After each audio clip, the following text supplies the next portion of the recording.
Baik. Bismillahirrahmanirrahim. Assalamualaikum warahmatullahi wabarakatuh. Waalaikumsalam warahmatullahi wabarakatuh.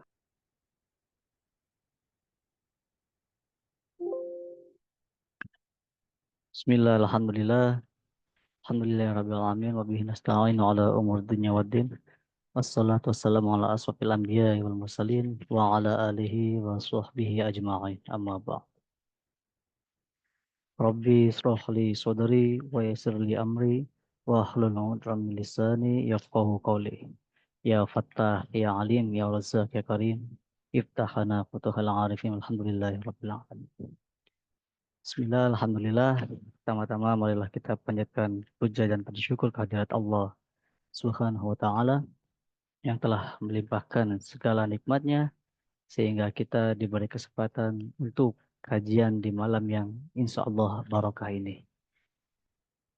Tak lupa sholawat serta salam semoga selalu tercurahkan kepada junjungan kita Nabi Muhammad Sallallahu Alaihi Wasallam, kepada para keluarganya, para sahabatnya, dan semoga kita selaku umatnya diberikan kemudahan untuk mendapatkan syafaat beliau di yaumul kiamah nanti. Amin ya Rabb.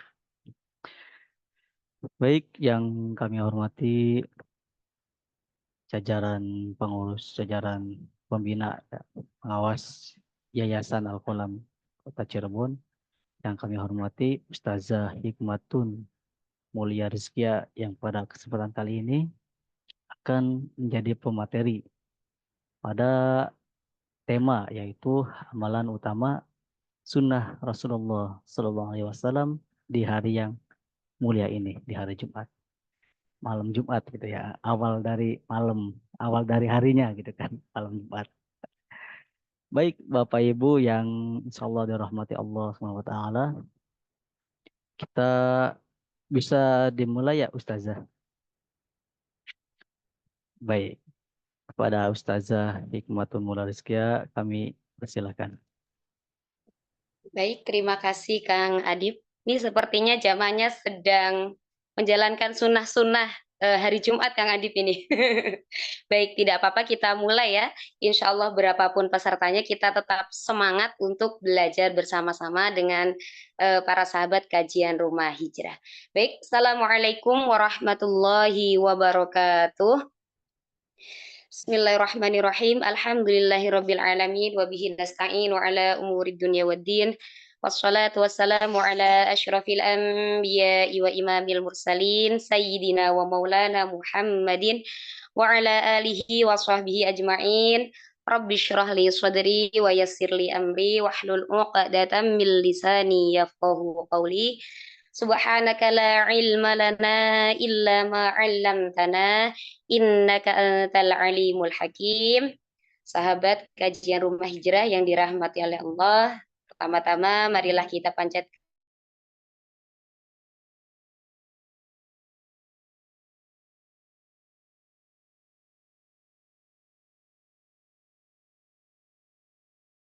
Allah, kita semua diberikan kesempatan untuk bertatap maya, untuk bersilaturahim secara virtual, untuk sama-sama belajar. Semoga kita semua yang hadir di sini diberikan kemudahan nantinya dalam memahami setiap materi yang disampaikan dan diberikan kemudahan juga untuk menjalankan apa yang sudah kita ketahui. Amin, amin, amin ya robbal alamin. Kedua kalinya sholawat serta salam marilah kita aturkan kepada junjungan kita, kekasih kita, Nabi Agung, Nabi besar Muhammad Sallallahu Alaihi Wasallam. Semoga kita tergolong umatnya yang mendapatkan syafaatnya kelak. Amin, amin, amin ya robbal alamin. Baik, jemaah yang dirahmati oleh Allah, materi kita pada malam hari ini sangat spesial ya, karena pas banget nih kita bahas ya di malam hari ini. Karena materi yang kita angkat adalah tentang amalan-amalan yang disunahkan untuk dilaksanakan atau dikerjakan di hari Jumat. Hadirin yang dirahmati oleh Allah, hari Jumat merupakan salah satu hari yang paling istimewa di antara hari-hari yang lainnya. Saking istimewanya, hari Jumat ini dijuluki sebagai Sayyidul Ayyam atau yang artinya adalah tuannya para hari atau rajanya para hari. Nah, Allah itu memuliakan kita sebagai umatnya Nabi Muhammad Sallallahu Alaihi Wasallam dengan adanya hari Jumat, yang dimana tidak diberikan kepada umat-umat yang terdahulu. Adapun keutamaan hari Jumat disebutkan oleh Imam Asy-Syafi'i, Imam Ahmad. Beliau meriwayatkan sebuah hadis dari Sa'ad bin Ubadah. Saya akan membacakan hadisnya. Sayyidul ayyami indallahi yaumul jumu'ah wa huwa a'dhamu min yaumin nahri wa yaumul fitri wa fihi khamsu khisalin fihi khalaqallahu Adam wa fihi uhbita minal jannati ilal ardi wa fihi tuwuffiya wa fihi sa'atun la yas'alul 'abdu fiha Allah syai'an illa a'tahu iyyahu malam yas'al isman aw qati'ata rahimin wa fihi taqumus sa'atu wa ma min malakin muqarrabin wala sama'in wala ardin wala rihin wala jabalin wala hajarin illa wa huwa musyfiqun min yaumil jumu'ati, yang artinya rajanya hari di sisi Allah adalah hari Jumat. Ia lebih agung daripada hari raya Kurban dan hari raya Idul Fitri. Pada hari Jumat terdapat 5 keutamaan. Pada hari Jumat Allah menciptakan Nabi Adam dan mengeluarkannya dari surga ke bumi. Pada hari Jumat pula Nabi Adam wafat. Pada hari Jumat terdapat waktu yang tiada seorang hamba meminta sesuatu di dalamnya kecuali Allah mengabulkan permintaannya selama tidak meminta dosa atau memutus silaturahim. Kiamat juga terjadi di hari Jumat. Tiada malaikat yang didekatkan di sisi Allah, langit, bumi, angin, gunung, dan batu, kecuali ia khawatir terjadinya kiamat saat hari Jumat. Dalam riwayat lain juga disebutkan tentang keistimewaan hari Jumat, ma min muslimin yamutu yaumal jumu'ati aw lailatal jumu'ati illa waqahu Allahu fitnatal qabri, yang artinya tiada seorang muslim yang mati atau meninggal di hari Jumat atau di malam Jumat kecuali Allah menjaganya dari fitnah kubur. Masya Allah, tabarakallah. Banyak sekali ya keutamaan yang Allah berikan di hari Jumat. Nah, setelah kita tahu keutamaannya, setelah kita tahu keistimewaan hari Jumat, apakah kita akan membiarkannya hari Jumat yang spesial itu berlalu begitu saja? Jangan ya jamaah ya, jangan. Jadi jangan sampai kita melewatkan hari Jumat ini dengan sia-sia. Lalu apa amalan yang dianjurkan, yang disunahkan untuk kita kerjakan di hari Jumat? Tentunya banyak sekali. Banyak sekali. Dan insya Allah pada pertemuan kali ini saya akan membahas beberapa saja. Karena kalau dibahas semuanya tidak akan cukup waktunya. Lantas apa saja yang bisa kita kerjakan? Yang pertama, yang bisa kita kerjakan di hari Jumat atau mulai malam Jumat, malam ini yang pertama adalah membaca istighfar. Istighfar itu apa? Istighfar artinya adalah meminta ampun kepada Allah atas segala dosa yang kita perbuat. Sebagai manusia biasa, tentu kita ini tidak luput dari dosa. Entah itu dosa yang kita sengaja maupun tidak kita sengaja. Entah itu dosa yang berasal dari mata kita, dari mulut kita, telinga kita, hati kita, atau bahkan dari tangan kita atau dari anggota badan yang lain. Kita itu tidak luput dari dosa. Nah, makanya mari di hari yang spesial ini kita perbanyak membaca istighfar. Habis sholat baca istighfar, Astaghfirullahal azim li wa liwalidayya wa li jami'il mu'minina wal mu'minat wal muslimina wal muslimat al ahya'i minhum wal amwat. Atau versi pendeknya, Astaghfirullahaladzim, Astaghfirullahaladzim, Astaghfirullahaladzim, boleh. Atau misalnya mau baca istighfar sambil nidurin anak, sambil beberes rumah, sambil masak, pakai nada. Astaghfirullah, Rabbal baroya, Astaghfirullah, minal khotoya. Monggo bebas, yang penting jangan lupa. Jangan males membaca istighfar. Jangan ditunda-tunda baca istighfarnya. Mumpung kita semua masih punya kesempatan. Mari kita banyak-banyak ingat Allah. Mari kita banyak-banyak sebut Allah. Karena dosa kita itu banyak sekali. Yang nggak punya dosa itu cuma 3 orang. Ya, siapa itu 3 orang atau 3 golongan yang tidak punya dosa? Rufi'al qalamu an salasatin. Diangkatnya pena atau tidak dikenakan dosa atas 3 kelompok atau 3 golongan. Siapa saja golongan ini yang tidak dikenakan dosa? Yang pertama, anin naimi hatta yastayqid, yaitu bagi orang yang tidur sampai dia terbangun. Ketika kita tidur, kita itu tidak bisa melakukan dosa. Tapi apakah kita mau tidur terus supaya kita tidak berdosa? Kan tidak mungkin gitu ya. Kemudian yang kedua, siapa golongan yang tidak mendapatkan dosa? Yaitu wa'anis shaghiri hatta yahtalim, yaitu anak kecil sampai dia balik. Jadi anak kecil yang belum balik, mereka itu tidak memiliki dosa.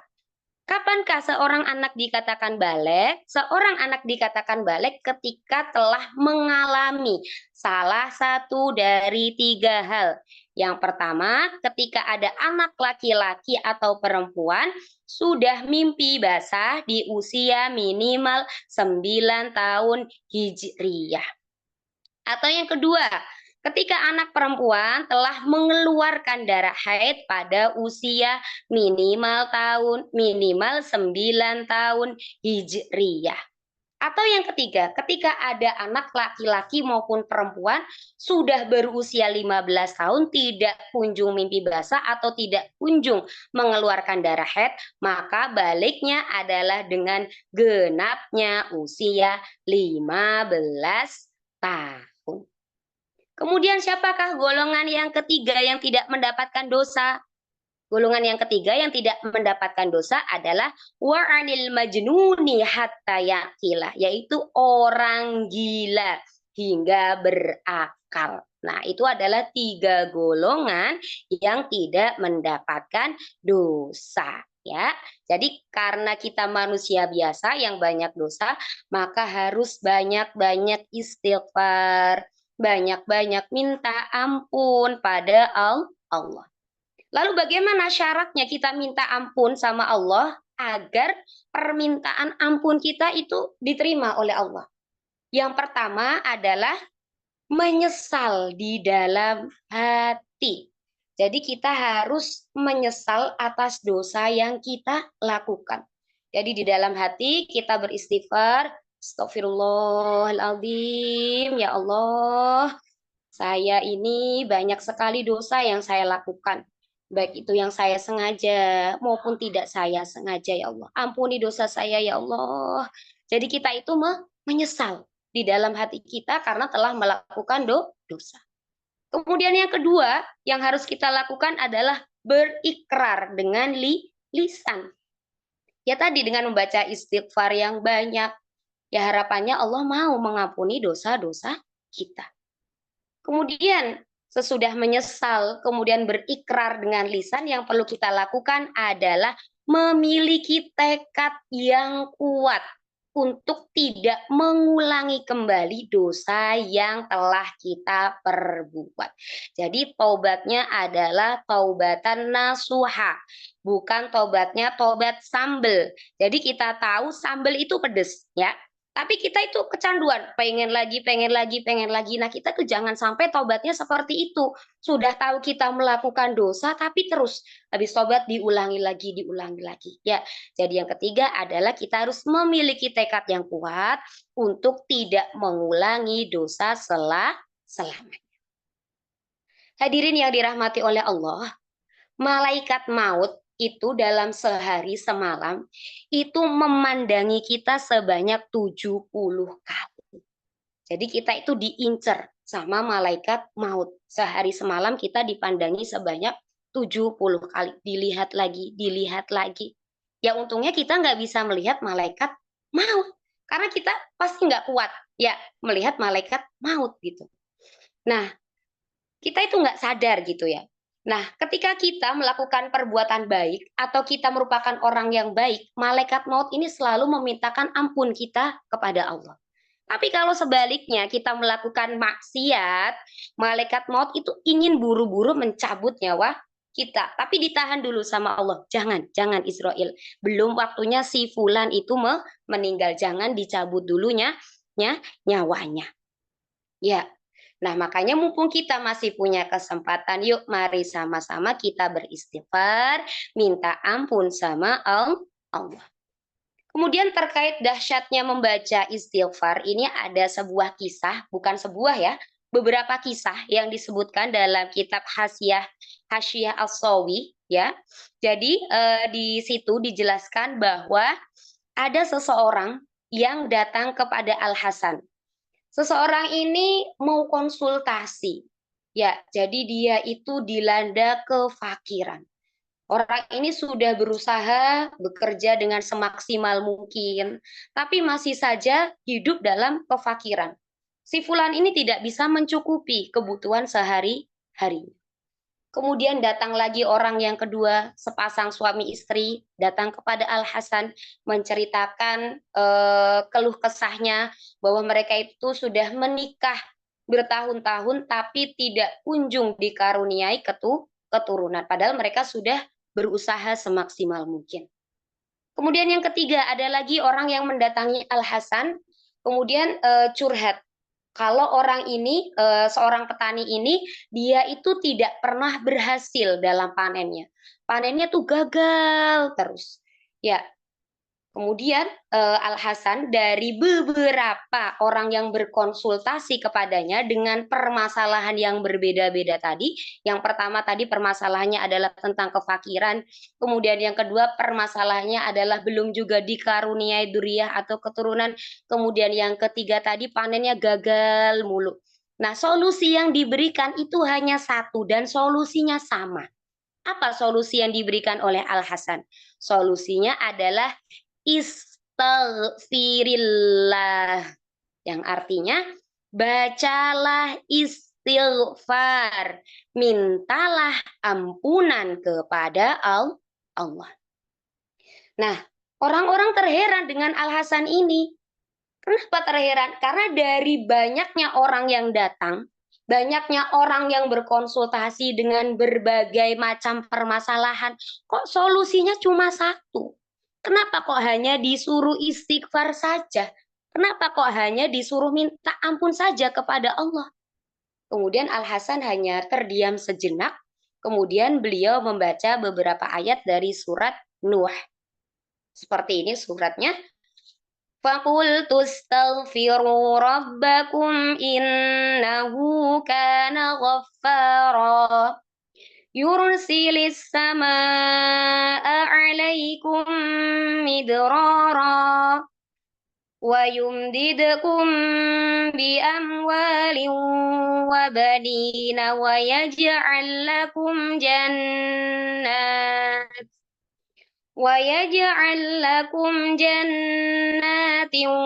وَيَجْعَلْ لَكُمْ أَنْهَارًا مَا لَكُمْ لَا تَرْجُونَ لِلَّهِ وَقَارًا. Yang artinya, maka aku, Nuh, katakan kepada mereka, mohonlah ampun kepada Tuhanmu. Sesungguhnya Dia adalah Maha Pengampun. Niscaya Dia akan mengirimkan kepadamu hujan yang lebat dan mengadakan untukmu kebun-kebun, dan mengadakan pula di dalamnya untukmu sungai-sungai. Mengapa kamu tidak percaya dengan kebesaran Allah? Nah, di surat Nuh itu dijelaskan kalau Allah sudah berjanji, masa kita tidak percaya. Jadi yang pertama, amalan yang bisa kita laksanakan di hari Jumat atau sejak malam Jumat adalah membaca istighfar karena banyak sekali faidahnya. Kemudian yang kedua yang bisa kita kerjakan atau amalan yang dianjurkan pada hari Jumat adalah membaca sholawat. Perintah terkait membaca sholawat di hari Jumat, baginda Nabi Muhammad SAW bersabda, qala Rasulullah SAW, inna min afdoli ayyamikum yaumul jumu'ah, fa'aksiru alayya minas sholati fihi, fa inna sholatakum ma'rudatun alayya. Yang artinya Rasulullah SAW bersabda, sesungguhnya hari yang paling utama adalah hari Jumat. Maka perbanyaklah sholawat padaku di dalamnya. Bahwasannya bacaan sholawat kalian akan diajukan atau ditampakkan kepadaku. Nah, lalu sholawat apa yang kita baca di hari Jumat? Bebas. Sholawat itu banyak sekali jenisnya. Paling pendeknya, Sallallahu ala Muhammad, Sallallahu ala Muhammad. Mau baca sholawat nariyah? Boleh. Sholawat badar? Boleh. Tibil kulub? Boleh. Sholawat apapun yang kita hafal. Allah dan malaikat saja baca sholawat. Masa kita nggak mau baca sholawat? Tahu dari mana kalau Allah dan malaikat itu membaca sholawat? Inna Allah wa malaikatahu yusalluna ala nabi. Ya ayyuhalladzina amanu sallu alaihi wa sallimu taslima. Sesungguhnya Allah dan malaikat itu membaca sholawat. Nah, kalau kita ngerasa kita ini orang beriman, nah kita dipanggil nih, diajak. Ya ayyuhalladzina amanu sallu alaihi. Kita diperintahkan Allah untuk membaca sholawat. Ya, Allah aja baca sholawat, malaikat baca sholawat. Masa iya kita tidak mau membaca sholawat? Ya, karena banyak sekali manfaat membaca sholawat. Apa saja manfaatnya?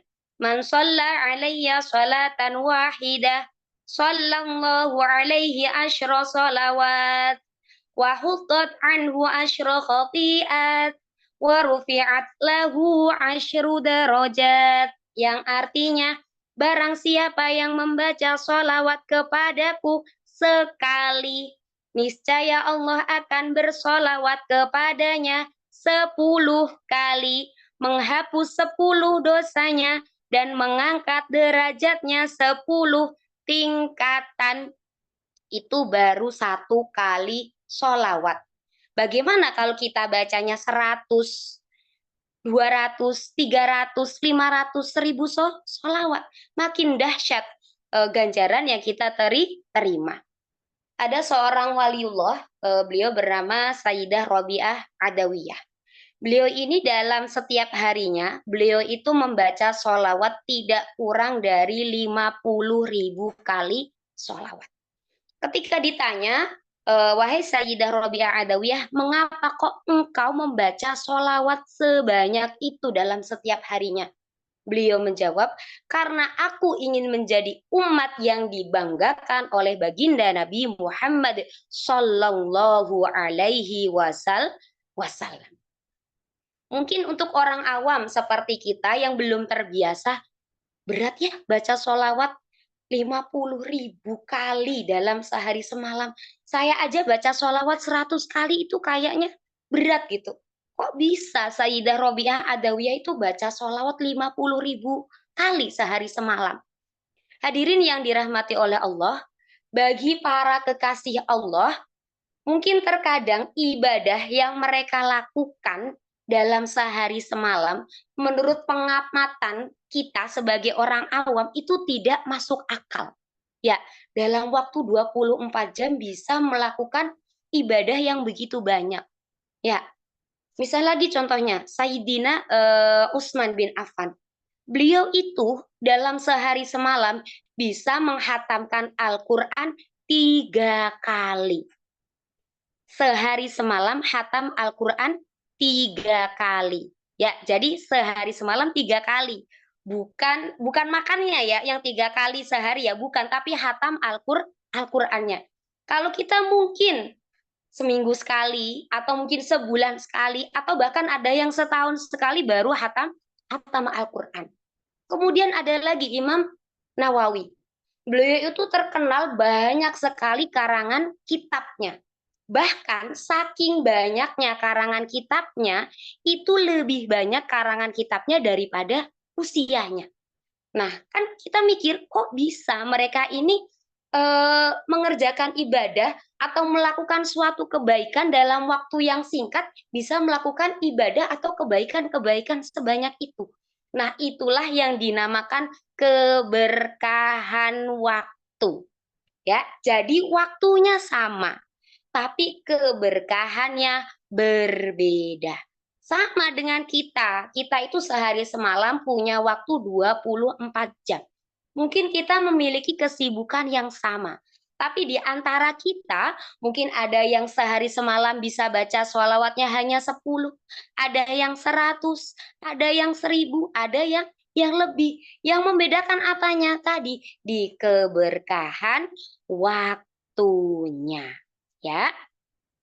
Nah, jadi mulai sekarang sebisa mungkin ya kita targetkan dalam diri kita, terutama di hari Jumat ini kita perbanyak membaca sholawat. Kalau hari biasa bacanya 100 misalnya ya, di hari Jumat ini kita tingkatkan menjadi 300. Ya, kita usahakan sebanyak-banyaknya membaca sholawat.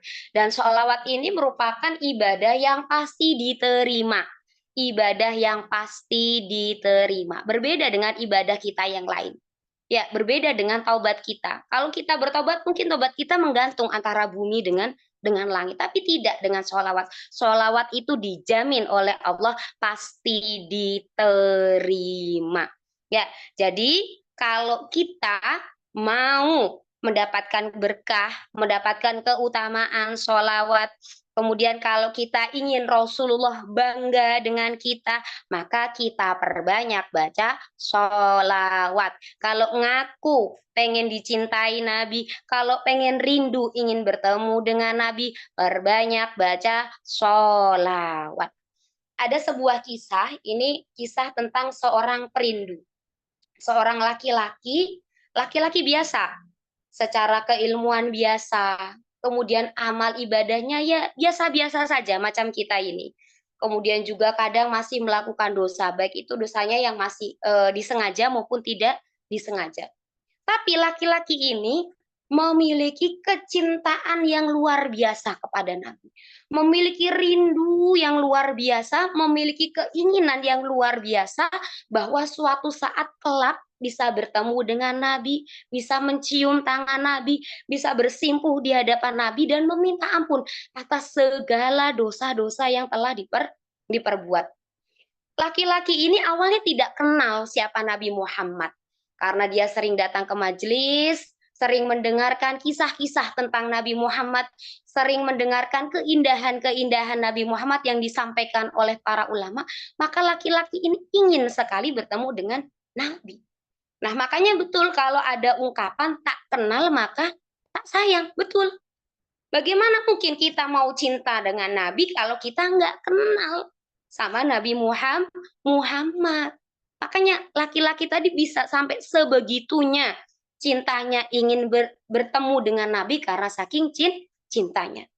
Nah, laki-laki ini setiap malam dia itu tidak bisa tidur sampai dia meneteskan air mata karena saking inginnya bertemu dengan Nabi.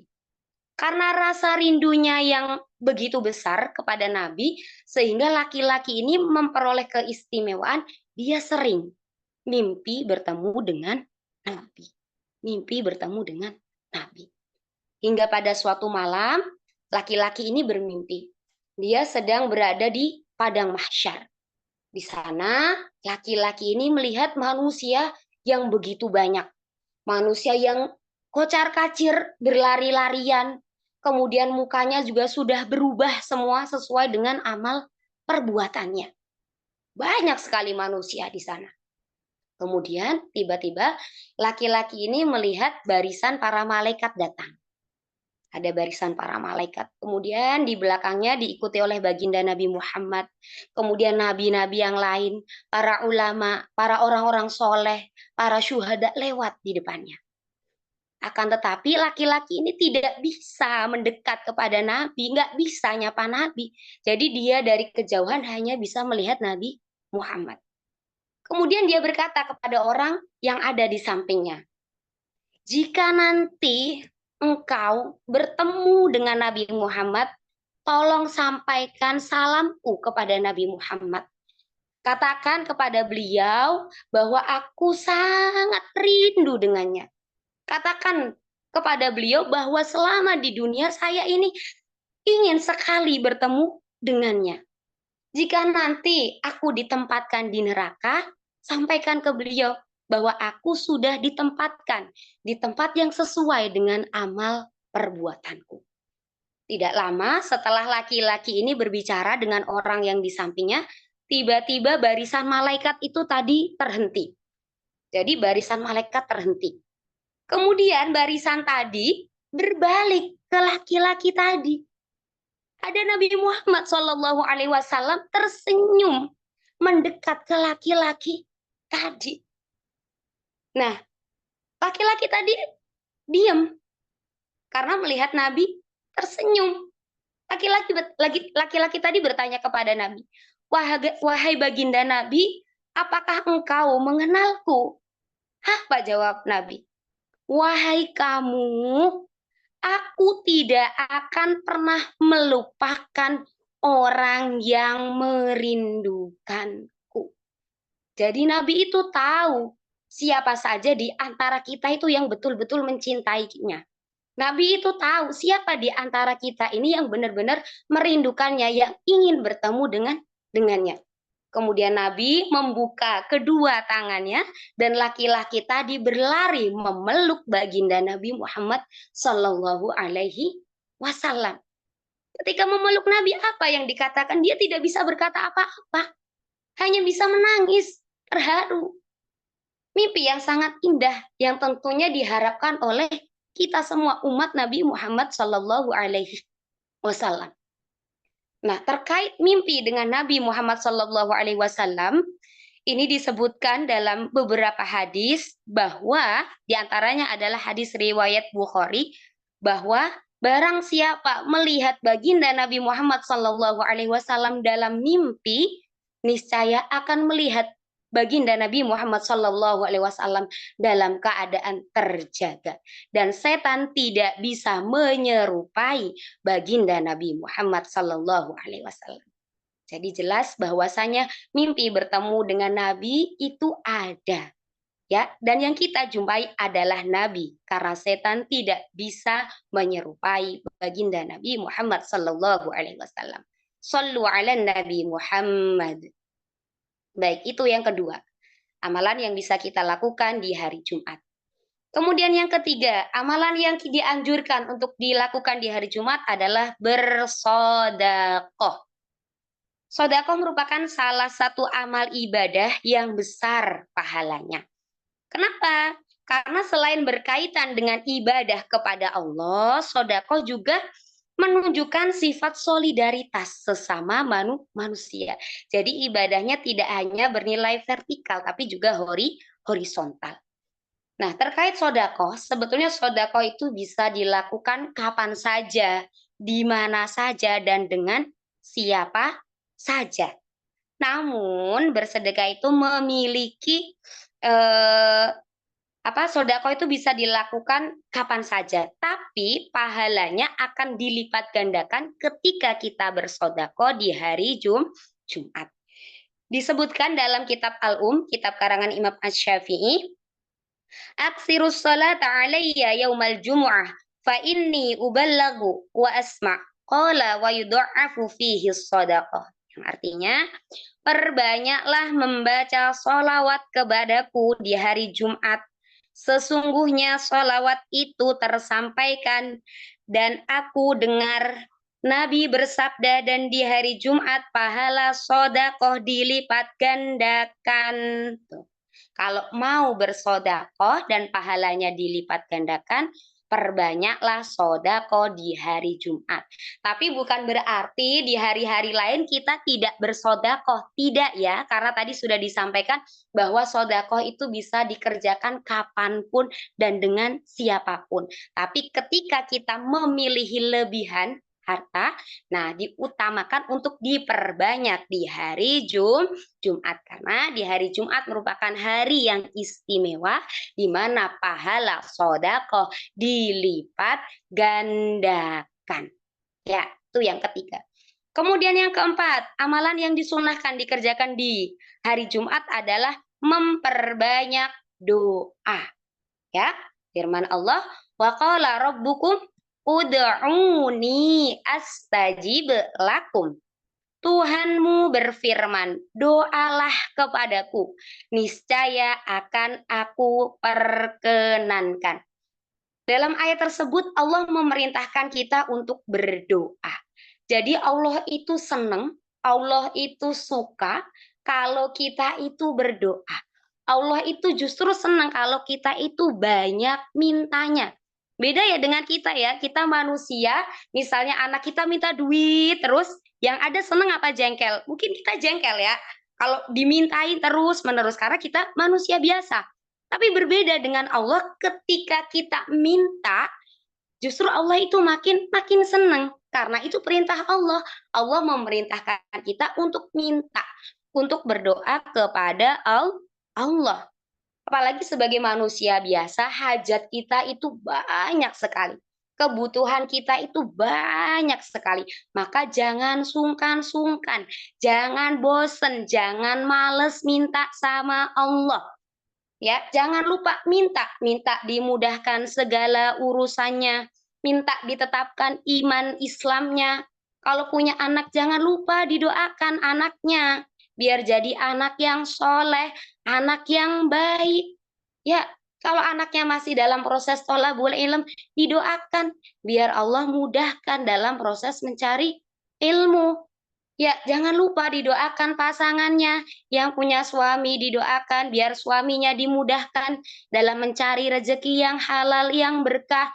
Orang tuanya didoakan, orang-orang di sekitarnya didoakan, seluruh orang Islam, orang yang beriman, baik yang sudah meninggal maupun masih hidup, jangan lupa didoakan. Kemudian di hari Jumat itu ada yang disebut sebagai waktu yang mulia, di mana waktu itu seluruh doa dikabulkan oleh Allah. Nah, kapan waktunya? Di hari Jumat jam berapa tepatnya atau setelah apa? Nah, terkait waktunya, nah ini Allah nggak ngasih spill, kita nggak di-spill waktunya atau tepatnya jam berapa. Sama kayak Lailatul Qadar. Ya, kenapa nggak dikasih tahu sama Allah? Tujuannya adalah supaya kehidupan ini berjalan dengan normal. Kalau misalnya kita dikasih tahu sama Allah di hari Jumat itu setiap pukul 9 sampai 10 itu waktu yang mulia, waktu yang mustajab, maka bisa jadi segala aktivitas itu terhenti. Yang harusnya ngajar jadi nggak mau ngajar karena ingin berdoa. Yang pekerjaannya jadi pilot nggak mau nerbangin pesawat karena mau doa dulu. Yang jadi tukang ojek nggak mau narik ojek. Yang jadi tukang angkot nggak mau narik angkot. Makanya nggak dikasih tahu sama Allah. Biar kehidupan itu berjalan dengan normal. Supaya kita ini terus-terusan berdoa. Supaya terus-terusan minta sama Allah. Jadi tidak hanya terfokus dalam satu waktu saja. Seperti itu. Nah, kemudian di antara waktu yang dianjurkan untuk kita berdoa di dalamnya adalah di sepertiga malam. Nah, di waktu sepertiga malam itu ada namanya undangan sepertiga malam. Jadi Allah itu memberikan undangan kepada orang-orang yang dikehendaki. Ya, ya ini bisa menjadi berita bahagia, bisa menjadi berita sedih gitu. Menjadi berita bahagia bagi orang-orang yang dimudahkan bangun di sepertiga malam, tapi menjadi berita sedih bagi orang-orang yang mungkin susah untuk bangun di sepertiga malam. Ya Allah, katanya kalau bangun di sepertiga malam itu yang bisa bangun itu undangan Allah, tamu-tamunya Allah. Kalau saya nggak bisa bangun di sepertiga malam berarti saya nggak diundang sama sama Allah gitu. Nah, kalau kita ngerasa kita belum dapat undangan dari Allah, bisa jadi kita ini belum memenuhi undangan-undangan Allah yang lainnya. Misalnya apa? Undangan sholat 5 waktu. Ketika kita mendapatkan undangan sholat 5 waktu, sudahkah kita melaksanakannya? Sudahkah kita mengerjakannya pada waktunya? Kita introspeksi diri, kita beristighfar, kita bertaubat, minta maaf sama Allah. Bisa jadi kita ini belum diundang, belum jadi tamunya Allah di sepertiga malam karena kita belum pantas. Maka dari itu, mari kita berusaha supaya mendapatkan undangan tersebut, kita perbaiki diri kita perbaiki akhlak kita perbaiki ibadah kita sambil ikhtiar pasang alarm.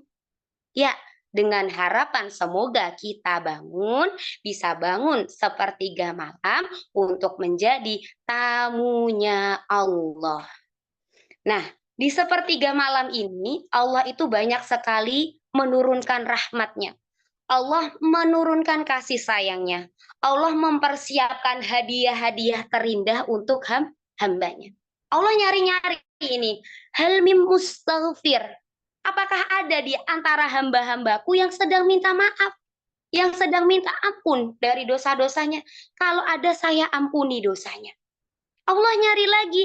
Hal minta apakah ada di antara orang-orang yang bangun di sepertiga malam ini orang-orang yang ingin bertaubat, orang-orang yang introspeksi diri, orang-orang yang ingin kembali kepadaku?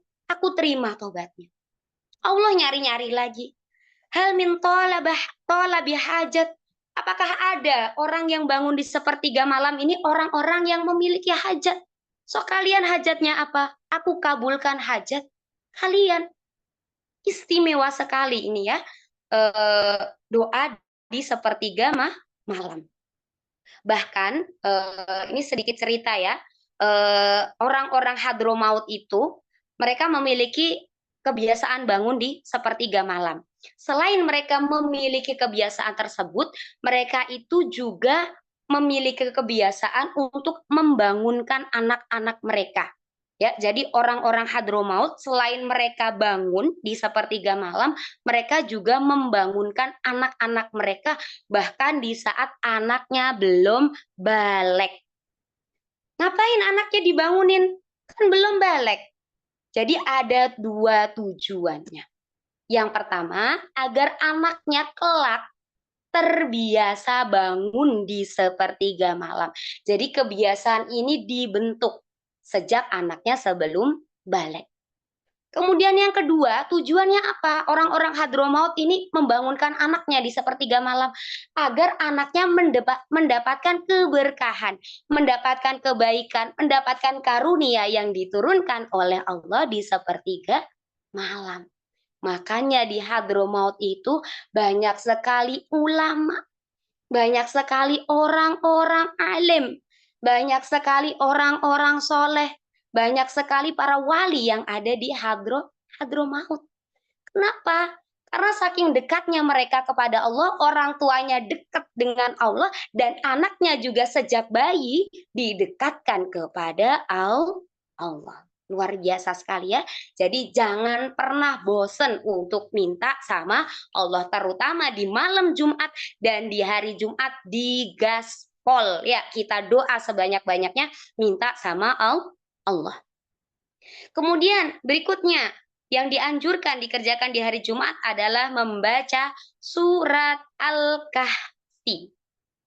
Nah, anjuran membaca surat Al-Kahfi di hari Jumat ini juga terdapat dalam kitab kitab karangan Imam Asy-Syafi'i.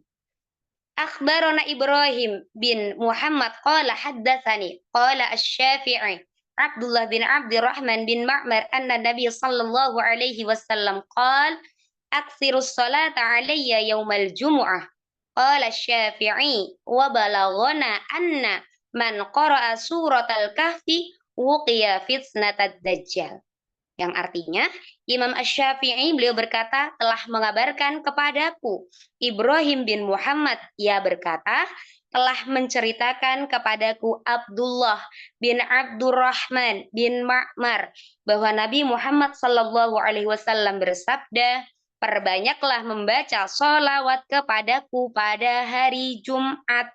Beliau juga berkata, dan telah sampai kepadaku riwayat yang mengatakan bahwa barang siapa yang membaca surat Al-Kahfi, maka ia dilindungi dari fitnahnya Dajjal. Jadi bagi yang ingin dilindungi dari fitnahnya Dajjal, maka jangan lupa membaca surat Al-Kahfi. Ada lagi keutamaan surat Al-Kahfi, apa? Diterangi cahaya antara dia dan Ka'bah. Kemudian diterangi cahaya antara dua Jumat. Barangkali ada yang bertanya, surat Al-Kahfi kan panjang. Saya tuh nggak kuat kalau baca surat Al-Kahfi sekali duduk. Panjang, ayatnya ada 110. Ada kurang lebih 11 halaman. Gimana Ustazah, apakah boleh membacanya dicicil? Jawabannya adalah boleh.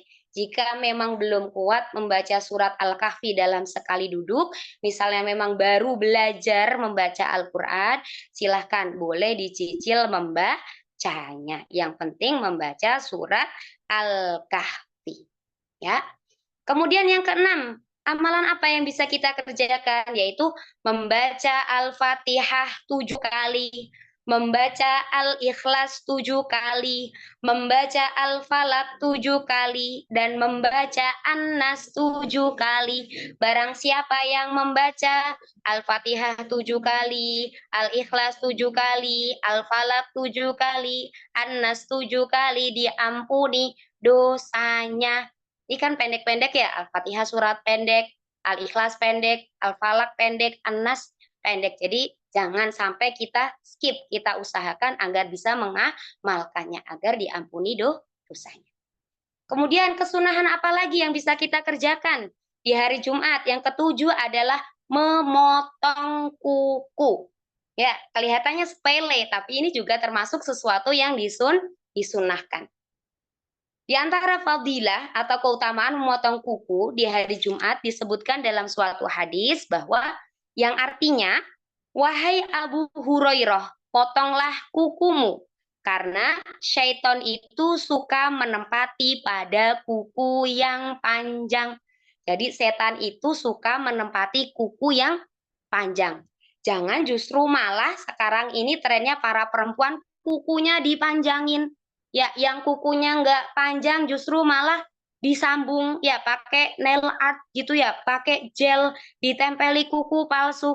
Hati-hati ya. Bahkan sekarang itu banyak yang mengklaim kutek halal bisa untuk sholat. Hati-hati. Yang namanya kutek itu tidak tembus air. Jadi bagi kita para wanita, kalau memang kita dalam keadaan sedang tidak haid, jangan pakai kutek ya. Kalau henna beda lagi ya. Kalau henna yang ditinggalkan itu bukan zatnya, tapi hanya asarnya, bekasnya. Jadi kalau henna boleh. Tapi kalau kutek itu bisa menghalangi air untuk sampai ke kuku kita. Kalau memang misalnya pas ada acara mau pakai kuku ya silakan. Silakan dipakai setelah selesai acaranya ketika mau sholat dibersihkan. Atau sekarang juga ada model kutek yang peel off, yang tinggal dikletek. Ya, jadi untuk kita para wanita jangan sampai kita itu karena mengikuti tren ya, justru itu bisa menjadikan ibadah kita tidak sah. Ya, jadi kita disunahkan untuk memotong kuku. Kemudian lagi disebutkan dalam hadis, barang siapa yang memotong kukunya di hari Jumat, Allah akan mengeluarkan penyakit dalam dirinya dan memberinya kesembuhan. Nah, itu. Nah, cara memotong kuku yang benar itu bagaimana? Ada nggak sih tata cara atau hadis yang menjelaskan tentang tata cara memotong kuku? Sebetulnya dalam hadis itu tidak disebutkan secara khusus ya tentang tata cara memotong kuku, tapi ada beberapa ulama yang menjelaskan tentang urutan bagaimana tata cara memotong kuku. Ya, yang pertama ini ada Imam An-Nawawi. Ya, Imam An-Nawawi menjelaskan tentang tata cara atau urutan memotong kuku-kuku. Jadi yang pertama untuk kuku-kuku yang ada di tangan, yang pertama yang dipotong menurut Imam An-Nawawi adalah kuku di jari telunjuk dulu, kemudian pindah ke jari tengah, jari manis, jari kelingking, kemudian ke ibu jari atau jari jempol bagian kanan. Setelah itu baru pindah ke jari yang kiri. Nah, ini urut dari jari kelingking, jari manis, jari tengah, kemudian jari telunjuk dan berakhir di ibu jari kiri. Ini menurut pendapat Imam An-Nawawi. Kemudian ada pendapat yang kedua, menurut Imam Al-Ghazali berbeda sedikit. Awalnya sama. Awalnya dimulai dari jari telunjuk dulu. Ya, jari telunjuk, jari tengah, jari manis, jari kelingking, jempolnya di skip dulu. Ya, lanjut ke kelingking bagian kiri, jari manis, jari tengah, jari telunjuk, ibu jari, baru ke ibu jari, jari sebelah, tangan sebelah kanan. Kita boleh mengikuti pendapat yang pertama, Imam Nawawi, kemudian Imam Al-Ghazali. Kalaupun tidak urut seperti tadi juga tidak apa-apa. Itu kalau jari tangan. Lalu bagaimana dengan jari kaki? Kalau jari kaki itu urut dari kelingking kanan, kemudian jari manis, jari tengah, telunjuk, jempol kanan, lanjut ke jempol kiri, telunjuk, jari tengah, jari manis, dan kelingking jari kiri. Begitu urutannya. Kemudian hal yang perlu diperhatikan dan disunahkan juga setelah potong kuku, jangan lupa cuci tangan. Ya, karena selain baik untuk kesehatan, ini juga disunahkan. Kenapa kok disunahkan? Adanya sesuatu disunahkan tentu ada faedahnya. Ada keutamaannya. Apa gitu? Ada manfaatnya. Apa keutamaan mencuci tangan setelah potong kuku? Karena disebutkan bahkan dalam suatu hadis ya dikatakan bahwa barang siapa yang memotong kuku dan tidak langsung mencucinya, kemudian menggaruk-garuk dengan kuku ini, maka bisa menyebabkan penyakit kusta. Jadi setelah potong kuku, ya tadi kan sunnah. Jangan lupa, biar dapat kesunahan dan sehat juga, dicuci tangannya. Seperti itu. Ya, ini udah jam 9 lebih sedikit. Nggak apa-apa ya, Kang Adib, ya ditambah sedikit ya materinya ya, diselesaikan ya. Maka gak apa-apa Ustazah. Oke, baik. Nah, berikutnya sunnah di hari Jumat adalah sebetulnya masih banyak lagi ya. Ada memakai celak, kemudian bersiwak, mandi, memakai wangi-wangian, kemudian memakai pakaian putih bagi laki-laki yang ingin melaksanakan sholat Jumat dan tentunya masih banyak lagi. Nah, karena kalau disebutkan semua nggak selesai gitu malam ini. Nah, kemudian bagaimana tips atau tips yang bisa kita lakukan agar kita itu terbiasa melaksanakan amalan-amalan sunnah di hari Jumat di tengah kesibukan kita. Jadi yang bisa kita lakukan yang pertama adalah kita tahu dulu ilmunya. Kita bisa mengamalkan suatu ibadah setelah kita tahu ilmunya. Oh, kemarin saya habis belajar ternyata amalan-amalan yang dianjurkan atau disunahkan dikerjakan di hari Jumat itu ini loh. Misalnya istighfar, baca sholawat, membaca surat Al-Kahfi, potong kuku, dan sebagainya. Kalau kita nggak tahu bagaimana mungkin kita bisa mengamalkan? Karena nggak tahu. Makanya harus cari tahu dulu ilmunya. Ya, kita tahu amalannya apa dan kita tahu fadilahnya. Ya, jadi harus cari tahu dulu. Kemudian yang kedua, setelah tahu yang perlu kita lakukan adalah kita biasakan. Ya, segala sesuatu itu butuh pembiasaan. Kalau kita mau mendidik kebiasaan baik pada anak kita, ya, sama. Kalau kita mau kebiasaan baik itu tertanam di dalam diri kita, ya sama, kita biasakan kebiasaan baik itu. Sesuatu kalau sudah menjadi kebiasaan yang awalnya berat, itu akan terasa ringan. Bahkan karena sudah menjadi kebiasaan, kalau sampai kita tidak melaksanakannya, itu seperti ada sesuatu yang hilang. Ya, karena saking dia biasanya. Kemudian yang ketiga yang bisa kita lakukan adalah senantiasa minta pertolongan kepada Allah. Minta sama Allah, ya Allah, semoga saya diberikan kemudahan dalam menjalankan segala ibadah, menjalankan perintahmu, menjalankan sunnah-sunnahnya. Seperti itu. Jadi jangan lupa minta pertolongan kepada Allah. Wallahu a'lam bisawab. Gitu Kang Adib. Nggih, alhamdulillah. Terima kasih Ustazah ya. Sebenarnya masih banyak lagi ya Ustazah. Kalau disebutin Betul. satu-satu nanti Nggak bisa selesai. 1 minggu mungkin. Sampai ketemu Jumat lagi. Gitu. Baik, mangga kita lanjut ke sesi berikutnya yaitu diskusi ya, tanya jawab. Mangga kepada Bapak Ibu barangkali ada yang ingin didiskusikan atau ditanyakan, dipersilahkan. Mangga seperti biasa ya, barangkali mau on cam atau on mic, mangga ataupun jika dituliskan di kolom chat Zoom juga diperbolehkan. Mangga.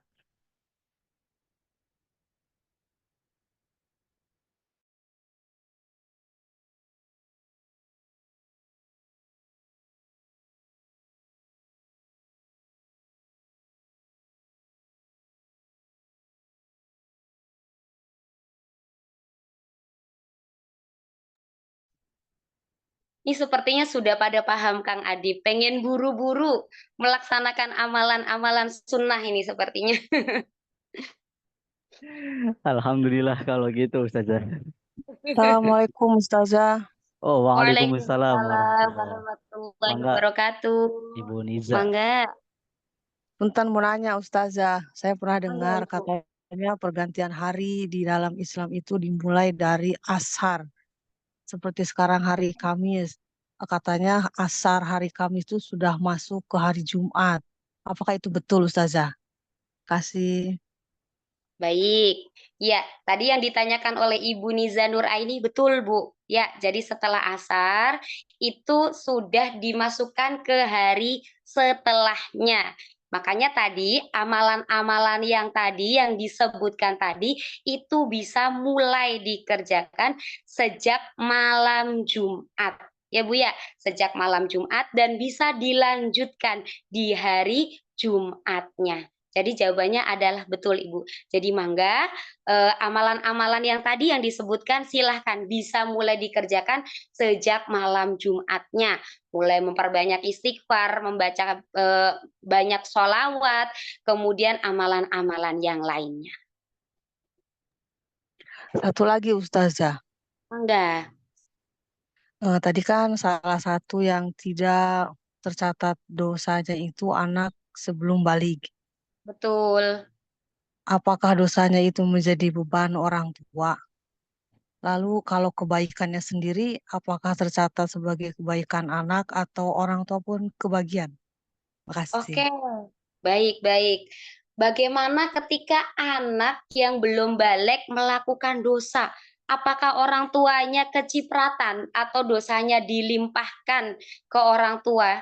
Jawabannya adalah tidak ya Bu ya. Jawabannya adalah tidak. Jadi ketika anak sebelum balik itu melakukan dosa ya tidak tercatat, belum dicatat amalnya karena belum dikatakan sebagai mukallaf. Jadi dia itu belum terkena beban syariat, baik itu berupa kewajiban maupun larangan, itu belum berlaku untuk anak tersebut. Lalu bagaimana jika kebalikannya, si anak ini melakukan kebaikannya, apakah orang tuanya mendapatkan pahala? Jawabannya adalah iya. Kenapa? Karena anak ini di antara yang menyebabkan si anak ini berbuat baik adalah berkat ajaran atau didikan dari orang tuanya. Sehingga ketika anak ini melakukan kebaikannya, maka orang tua akan mendapatkan manfaat dari kebaikan yang dilaksanakan oleh anaknya. Makanya meskipun pada saat ini anak-anak kita itu masih kecil, bahkan mungkin masih TK gitu. Jadi kita sebagai orang tuanya kita tanamkan hal-hal baik untuk anak kita. Jangan mentang-mentang, aduh belum balik anak saya, belum terkena beban mukallaf. Jangan seperti itu ya. Karena memang kebiasaan baik itu harus dibentuk sejak dini. Begitu ya Ibu Nisa ya.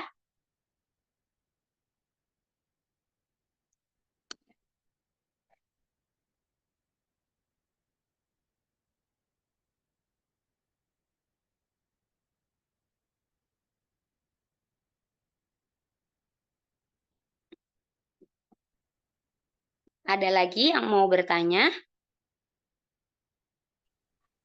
Mangga Bapak Ibu, sebelum ditutup ya, barangkali ada yang ingin ditanyakan lagi, dipersilahkan. Saya ingin bertanya Ustazah. Oh Mangga, mangga, Ibu Nurul, mangga. Nurul. Bagaimana cara biar tadi cara-cara yang Ustazah sebutkan tersebut bisa menjadi kebiasaan yang tidak memberatkan, apalagi ini bagi pemula Ustazah, begitu. Bagaimana Bu?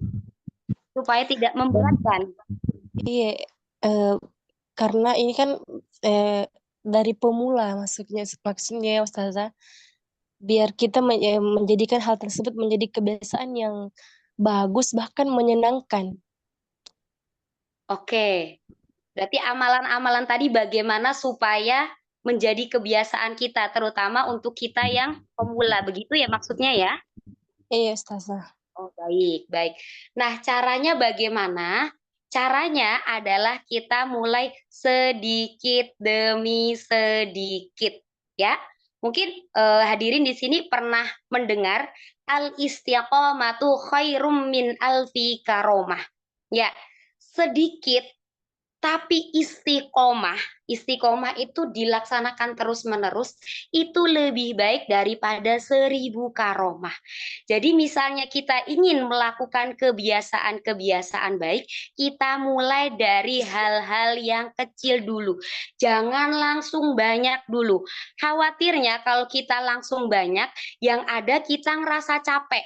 Ya, jadinya kapok. Ya, jadinya kapok. Jadinya tidak mau melanjutkan hal-hal baik yang lainnya. Kita mulai dari yang sedikit dulu. Misalnya tadi yang pertama, kita dianjurkan membaca sholawat. Ya, jangan langsung 50.000 kali. Saya mau ikut Sayyidah Robiah Adawiyah misalnya, langsung baca sholawat 50.000 kali. Yang ada kita langsung nggak kuat. Ya, karena nggak kuat jadi kapok, nggak mau baca sholawat lagi. Nggak apa-apa, kita mulai sesuai dengan kemampuan kita. Sedikit demi sedikit terlebih dahulu. Misalnya 10 kali. Ya, nanti kalau udah terbiasa kita tingkatkan pelan-pelan.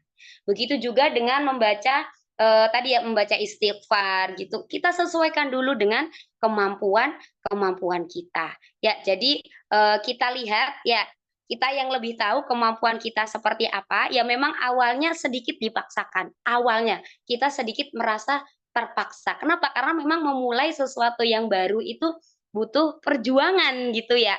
Jadi nggak bisa langsung tiba-tiba saya itu mudah gitu melakukan amal ibadah yang begitu banyak gitu. Nah, semuanya butuh proses gitu. Makanya yang ketiga tadi saya sampaikan jangan lupa untuk terus minta pertolongan sama Allah.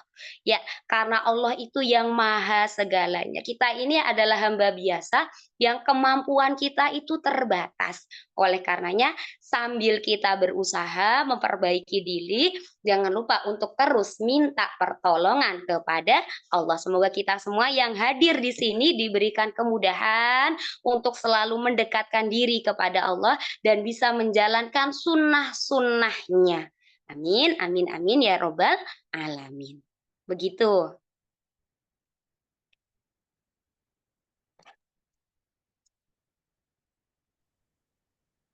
Baik, baik, terima kasih Ustazah. Ini ada pertanyaan di kolom chat Zoom deh. Dari peserta kajian iPhone. Waduh, namanya Iya. iPhone. Luar biasa. Assalamualaikum Ustazah. Saya mau nanya Salam. di luar tema. Baginda Rasul itu kan disebut tidak bisa membaca dan menulis. Tapi bagaimana bisa menyusun Al-Quran dengan sempurna? Apakah setelah mendapat wahyu beliau sudah bisa baca tulis? Demikian. Mohon penjelasannya Ustazah. Baik, Masya Allah ini pertanyaannya bagus ya, di luar dari tema tapi nggak apa-apa. Ya, jadi Mas iPhone atau Teh iPhone atau Bapak atau Ibu ini bertanya tentang baginda Nabi Muhammad SAW. Beliau itu dikatakan umi, ya. Umi itu tidak bisa membaca, tidak bisa menulis gitu. Tapi bagaimana beliau yang umi itu bisa menyusun Al-Quran dengan sempurna gitu? Apakah setelah menerima wahyu beliau bisa membaca dan menulis gitu kan pertanyaannya? Jawabannya adalah Nabi Muhammad SAW itu Allah ciptakan umi. Jadi memang sengaja dibuat umi, tidak bisa membaca, tidak bisa menulis, supaya orang-orang itu tidak mengira bahwa Al-Quran itu adalah karangan Nabi. Nabi aja nggak bisa baca, Nabi nggak bisa nulis, bagaimana mungkin Nabi mengarang Al-Quran? Tapi bagaimana dengan kondisi atau keadaan Nabi yang umi itu, Al-Quran itu bisa sampai ke kita, sampai zaman sekarang. Al-Quran bisa terkumpul. Jadi setelah Nabi mendapatkan wahyu, itu nanti para sahabat, Nabi itu membacakan, mengumpulkan para sahabat, kemudian membacakan ayat-ayat Al-Quran tersebut. Nah, lalu para sahabat itu menulis ayat-ayat tersebut. Dikatakan ada yang nulisnya di pelepah kurma, ada yang nulisnya di tulang belulang. Ya, nah kemudian dari beberapa ayat ya yang sudah ditulis itu akhirnya dikumpulkan. Nah, pada zaman Sayyidina Utsman bin Affan, di situ ada namanya masa kodifikasi Al-Qur'an. Jadi Al-Quran itu mulai dikumpulkan, dijadikan segelondong berupa Al-Quran yang 30 juz itu pada masa Khalifah Utsman bin Affan. Jadi pada masa Nabi itu Al-Quran belum berupa Al-Quran yang 30 juz yang sudah bisa kita baca. Belum ya. Jadi masa pembukuan Al-Quran itu terjadi pada masa zaman kepemimpinan Khalifah Utsman bin Affan. Jadi sampai Al-Quran selesai turun pun secara sempurna ya, di ayat yang terakhir al-yauma akmaltu lakum itu Nabi kondisinya masih umi. Beliau tidak bisa membaca, tidak bisa menulis sampai beliau akhirnya wafat. Jadi jawabannya seperti itu.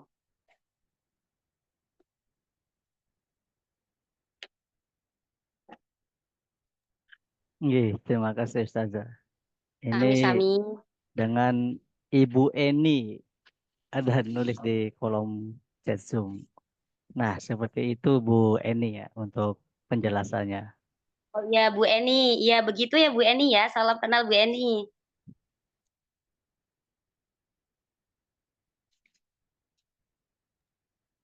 Ustazah, satu lagi boleh? Mangga, mangga Boleh, Ibu. Mangga.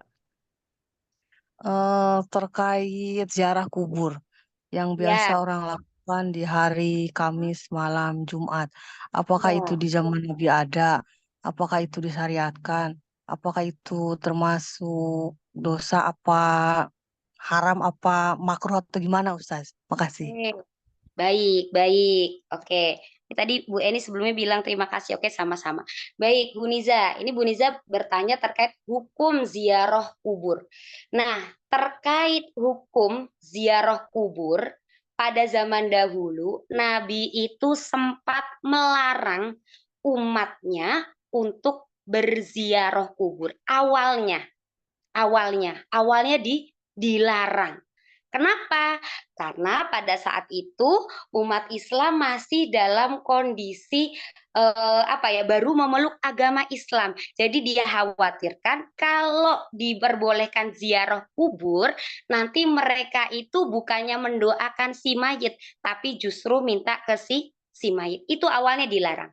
Nah, kemudian ada sebuah hadis, kuntu nahaitukum an ziyaratil kubur. Aku telah atau pernah melarang kalian tentang ziarah kubur. Ya. Kemudian hadis itu ada lanjutannya. Nah, sekarang ala fazuruha. Nah, sekarang boleh silahkan ziarah. Kenapa? Fa innahu tudzakirul akhirah. Karena dengan ziarah kubur itu bisa mengingatkan kalian pada akhirat. Jadi awalnya dilarang, ya, awalnya, kemudian setelah itu diperbolehkan. Jadi hukum ziarah kubur adalah boleh. Ya, mengapa? Karena bisa mengingatkan kita pada akhirat. Karena sebetulnya tujuan kita untuk berziarah ke kubur itu bukan untuk meminta kepada orang yang sudah meninggal, tapi justru mendoakan orang yang sudah meninggal. Apakah doa kita akan sampai kepada orang yang meninggal? Jawabannya adalah sampai. Pernah seorang ulama suatu ketika beliau itu bermimpi.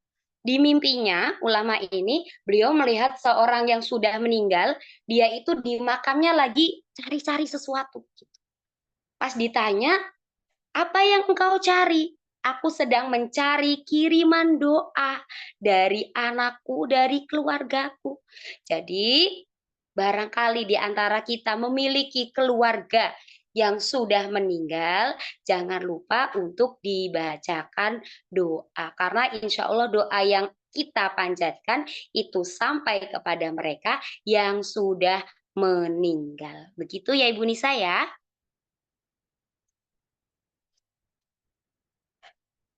Ada lagi yang bertanya atau cukup?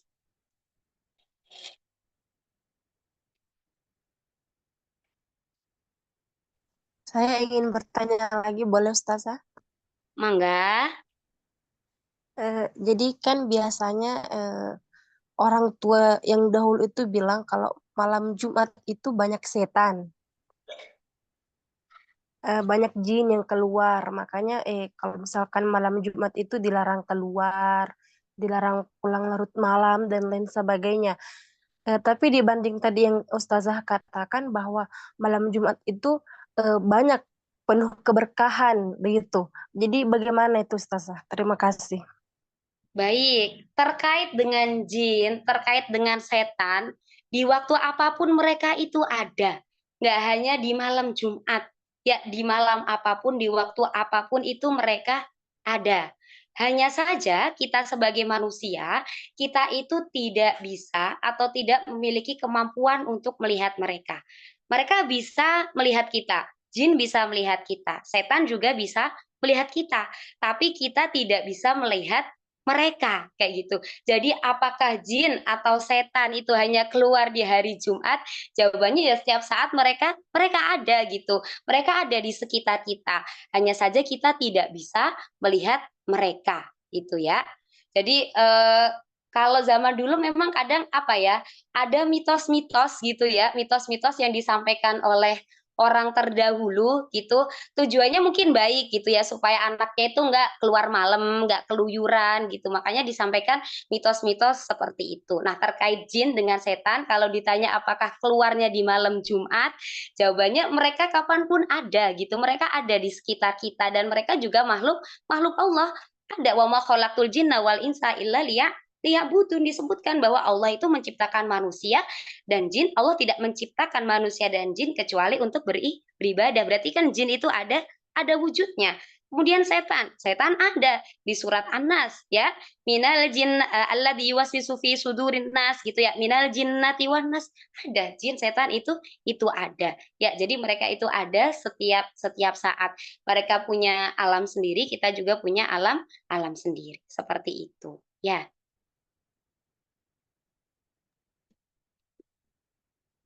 Betul Ustazah. Mungkin yang sering saya dengar dulu sih di waktu maghrib mungkin ya. Iya. Iya, jangan main-main udah maghrib itu balik gitu suruh mandi.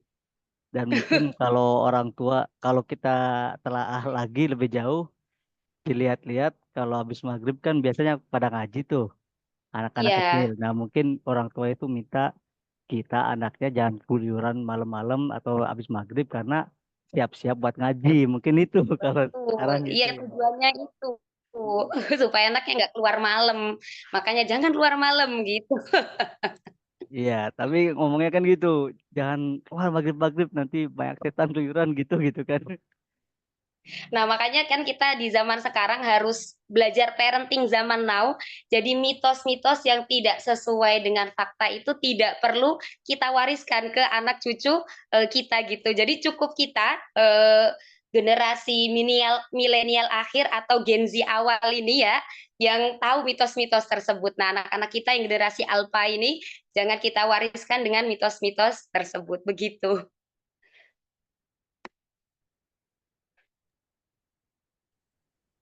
Iya, baik, alhamdulillah.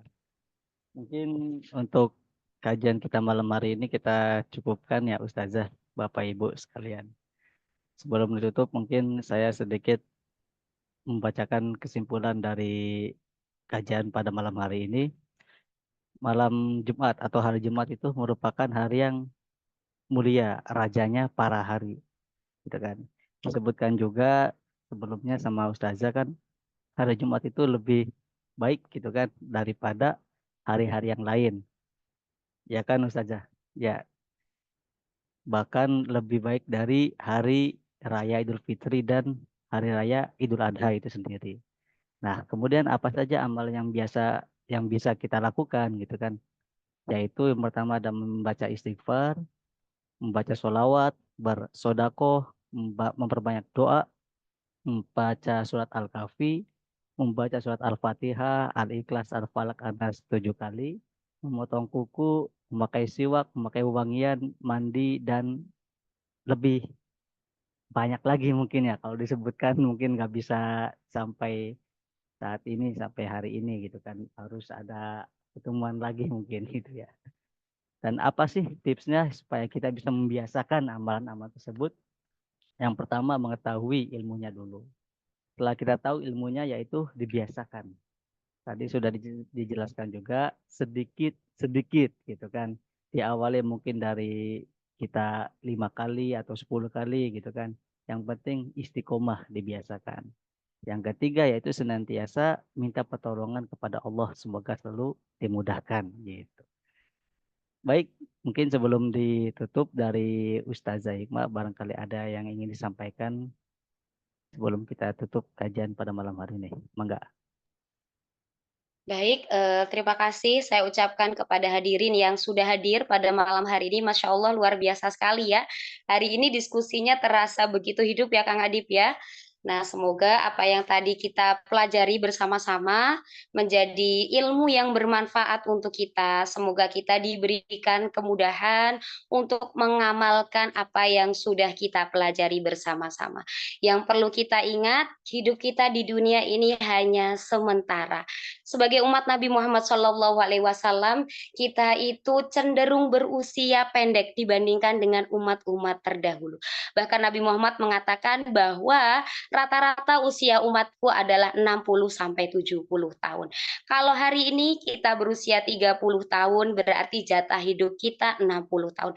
Tapi tentang ajal kita tidak pernah tahu. Bisa saja Allah memanggil kita sewaktu-waktu. Untuk itu, mari selagi kita memiliki kesempatan untuk mencari bekal sebanyak-banyaknya, kita manfaatkan sisa hidup kita dengan sebaik-baiknya. Di malam yang penuh berkah ini dan besok di hari Jumat yang penuh berkah juga, jangan sampai kita sia-siakan. Mari kita manfaatkan, kita isi dengan amalan-amalan yang disunahkan atau dianjurkan oleh baginda Muhammad Sallallahu Alaihi Wasallam dengan sebaik-baiknya. Semoga kita senantiasa dimampukan, semoga kita senantiasa dimudahkan untuk selalu beribadah kepada Allah dan mendekatkan diri kepada Allah Subhanahu wa taala. Amin amin amin ya robbal alamin. Mungkin itu cukup yang saya sampaikan. Apabila dalam penyampaian saya pada malam hari ini terdapat kekurangan, mohon dimaafkan. Wallahu a'lam bishawab. Silahkan Kang Adib. Baik, terima kasih Ustazah. Sebelum tutup, seperti biasa, dimohon pada Bapak Ibu sekalian kita dokumentasi terlebih dahulu ya. Mangga. Yang memungkinkan untuk dinyalakan kameranya, dipersilahkan untuk menyalakan kamera terlebih dahulu.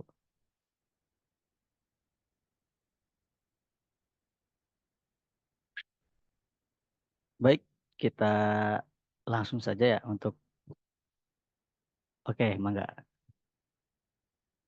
Untuk dokumentasi, mangga siap. 1, 2, 3.